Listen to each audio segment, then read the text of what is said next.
Thank you. We win Pennsylvania, we win the whole deal. You know that, right? But I'm a man from Scranton. He left at 9 years old, and that's okay. I chose Western Pennsylvania for my first stop as a candidate, and now for my last stop before Election Day, because you represent the backbone of this country. Hard-working families.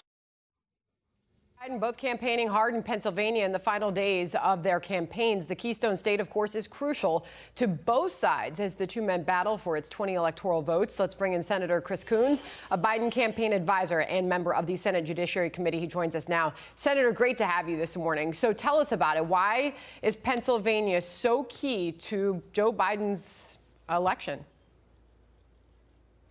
Sandra, great to be on with you. I've been standing at the polls this morning here in Delaware, where I'm on the ballot as well, and we're seeing record turnout.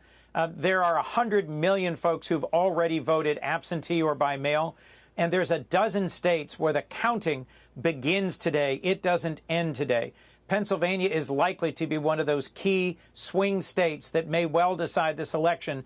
But like Pennsylvania, North Carolina, Wisconsin, Georgia, they begin counting ballots today. So all those folks who are out there standing in line, those 100 million folks who've already voted, they deserve to have their ballots counted. States and counties decide our elections, not candidates.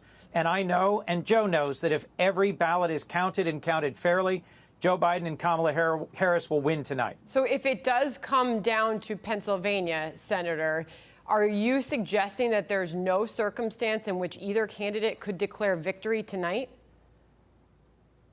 That's right. If either candidate declares victory tonight, what they're trying to do is to stop the counting before it's finished.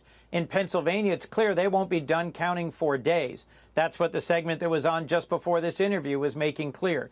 And we have several other states where, by state law, they haven't even started opening the ballots until today, even though they've had record absentee and mail-in ballots. So if we want to have a free and fair election, we should do, as has always been done, count the ballots, even including those that have come in before and will be counted after. Obviously, some folks are saying that no, elections are decided on Election Day. That's just not true. Well, Senator, and you know that. Obviously, the early voting nature of this is why this has become such a political hot talking point all the way up to Election Day. Here's the early voting in Pennsylvania broken down by party, and it clearly tells you why that is the case. 66.1% Democrats, 23% Republicans. It's assumed that we'll see a big Republican turnout on Election Day, as history tells us, Senator. So to that point, who does that early voting benefit? Which party, which candidate?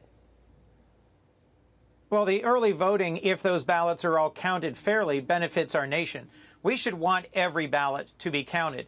The numbers you just showed suggest that Democrats, who typically are more concerned about the pandemic, about safe distancing and safe voting practices, have been taking the opportunity to vote absentee, either in person early or by mail. Okay. But I'll remind you, in every election going back to the 1860s, hundreds of thousands, if not millions of Americans who are deployed overseas in our armed forces, who are diplomats. Got it. Obviously, this year is much different. And I'm running out of time, and I want to get this in here because this is the Trump deputy campaign manager, Justin Clark, on what they see as the potential legal challenges that may ensue. I'll read this to you. Biden's political operatives have already been distributing talking points and research to delegitimize Election Day results by coaching surrogates to refer to the president's Election Day success as a red mirage. The operatives are advising surrogates and media to create a smokescreen by casting blame all around, imaging postal delays, or falsely claiming that mail-in ballots that have simply not been returned should be considered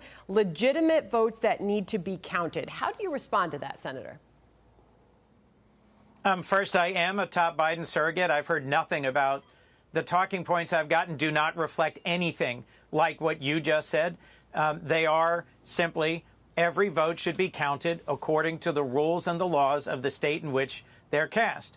And in the state of Pennsylvania, that means that folks who are mailing in their ballots up until today should have them counted, period. Senator, final thoughts on the Senate races. Obviously, Republicans are telling their supporters that if the Senate would flip to a Democrat majority, that the rules would change and you would see the elimination of the filibuster. There would be packing of the court. Final thoughts on that? Final thoughts. What I hear from Delawareans they care about most is getting us out of this pandemic, moving forward from the recession, and bringing our country together. I think Joe Biden is the right candidate for president to do that for our nation, and I think he's more likely to be successful at doing that with Democrats in control of the Senate. Anything specific to what I just asked, though, on relieving any of those concerns? Look, my hope is that after the election, if Democrats are in the majority, Republicans will show a willingness to work across the aisle, and we will not need to change the rules to make progress on addressing the pandemic, on resolving some of our internal divisions and disputes as a country, on tackling things like prescription drug prices or gun safety. But if we are unable to find any way to move forward working across the aisle, some of the things you predicted may come to pass. But frankly, that'll be up to Republicans and how they respond to this election. It's a big statement. Senator Coons, appreciate you joining us on Election Day. Thank you.